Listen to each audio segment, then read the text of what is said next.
صبحكم الله بالخير. قال الله جل في علاه: أعوذ بالله من الشيطان الرجيم. اعلموا أنما الحياة الدنيا لعب ولهو وزينة وتفاخر بينكم وتكاثر في الأموال والأولاد كمثل غيث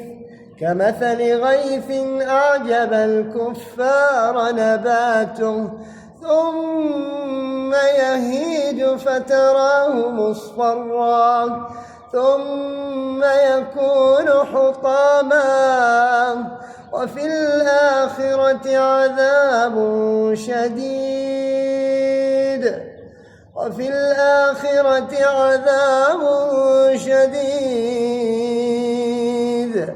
ومغفرة من الله ورضوان وما الحياة الدنيا إلا متاع الغرور.